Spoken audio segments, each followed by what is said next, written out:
Nikos Kastos. I'm an environmental sociologist. I'm also a human being from the Confederated Salish Kootenai Pend Oreille tribes of the Flathead Nation in Montana. We're at one of the main headwaters of the Columbia River.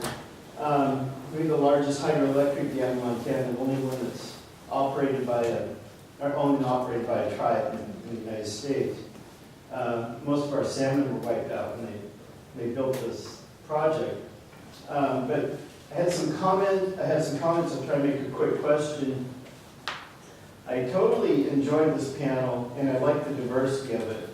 And my first comment is, I believe the biggest bang for our buck in the environmental world, or conservation world, is environmental education. But having said that, graduate school, I did a lot of social criticism and policy evaluation. It's very important to have these theoretical frameworks for critique and to compare and contrast what's going on in our world. So with our public lands, for me as an American Indian, I'm very biased. I'm as an indigenous person, and I don't believe because of tribes, we're a treaty tribe, we have a separate historic and political relationship with the United States and its peoples. And that's the definition of a polity of a federally recognized tribe. We're not stakeholders. Someone else mentioned that in one of maybe the earlier panel. We're not just stakeholders. Stakeholders means that you only have part of something. We're whole people, spiritually whole, and we've struggled to keep our land, the integrity of our land. So I have a political comment, and that is that these theoretical narratives, it's very important for education. I really like the idea that no, it's not apocalypse. It might be white people's apocalypse or Western modernity's apocalypse, but that is correct. American Indians, we're going to continue to go on living on the land, one way or another. But that criticism, or my criticism of that criticism, takes away a little bit from the idea that it's not the end of the world. It's not just today's emergency, but under our current federal political regime, and I'm talking about the United States Department of Interior and its management of public lands throughout the United States, and its lack of adherence to things like the Clean Water Act, the National Historic Preservation Act, in Bears Ears National Monument. One thing that didn't come out in that example is I think it was 6 tribes from different cultures spent years in government consultation in very proper international cooperation underneath the federal law. And that has been completely diminished and swept away. That wasn't people, those weren't stakeholders, those were people whose remains are there, their antiquities are there, and they went about it the right way. That should be celebrated, and then Obama signed it in. I don't know if the president has the authority to wipe things out like that. The same with the way that he empowered the Army Corps of Engineers to push the pipeline, through Indian tribal lands. Okay, so I'm sorry if this is too much, but simply want to ask you, somewhere in this criticism and the metric of what action is, we need to really look at these policies, not just in the realm of government or policy, but the American people have a trust, and it's embodied in our trust statutes, Clean Water Act, and the Wilderness Act, all of the inception of how we got to have the national parks. And the federal government is huge in the western states with the impact they have on the lands. Okay, so I guess what I'd ask is, even people within Indian tribes are divided on how things should be developed or not developed. We're not an idealistic bunch of people, we're survivors of this takeover. But my question is, the academies, the students, I rely more on my children and environmental education as far as these things come up again and again with our public lands. But right now, we're in a lot of, our waters are in a lot of trouble. And I don't want my criticism is, this needs to inform action. But something needs to be done because generations of people, whether we think it was good or bad, created these public lands and we entrusted it. It's a trust. Well, tribes are one of the trustees, but they need to help. So I'm wondering if anybody has any examples or strategies. We need a whole other army of like conservation students to come in and help flesh out what is the best practices. Does anybody have any ideas? And thank you for letting me speak.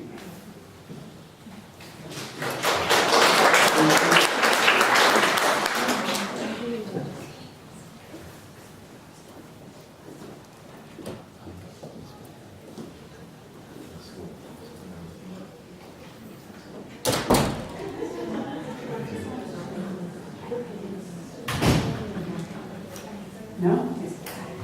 Yeah, thank you so much for that, those words and those reminders. And I think I mean, my comment is very brief. It doesn't have to do with policy. It just has to do with this, this kind of move that's happening, both kind of from mainstream environmentalism and also from what I consider kind of even tacit white nationalists that are claiming using these apocalyptic events as cover that erases the exact histories that you speak to. So my actionable comment would be to just flag those events, the claims to apocalyptic event that erases the structures and the very real work that's being done to combat and to fight for indigenous sovereignties and their histories and present and future. So.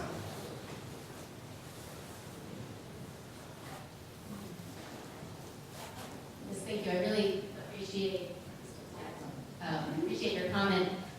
One of the things that I'm really thinking about in terms of your comment is this sort of question about what is the place of critical inquiry and environmental humanities inquiry in what seems to be and is for many ongoing experiences of emergency and crisis.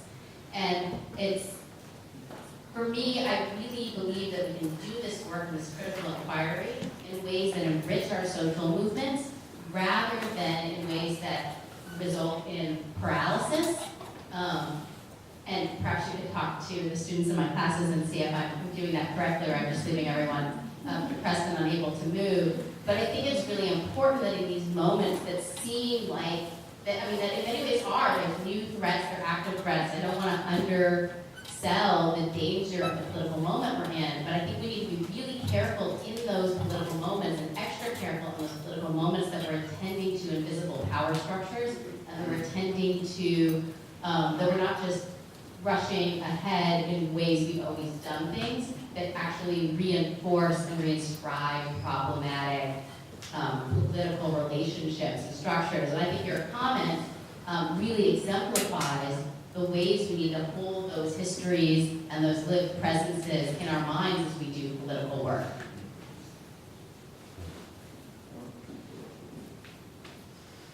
So it is 4 o'clock right now. Is it good enough for one more question, or should we? Okay. Let's take another question.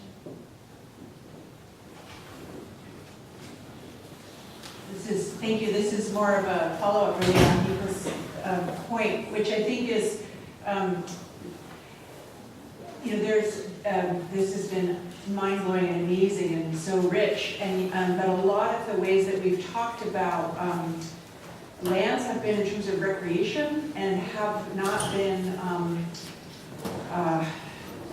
more about the multitude of relationships that that people have in ways that our human survival is dependent upon the earth. And I don't know if that's Where our food and water.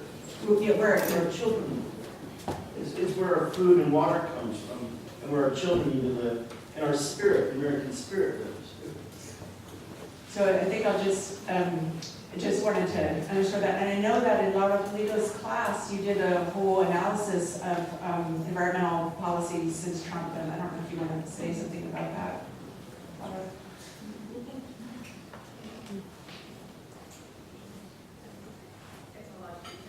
Can you hear me? No. Yeah. I know that all of us in all of our lives need to be thinking theoretically, being on the ground,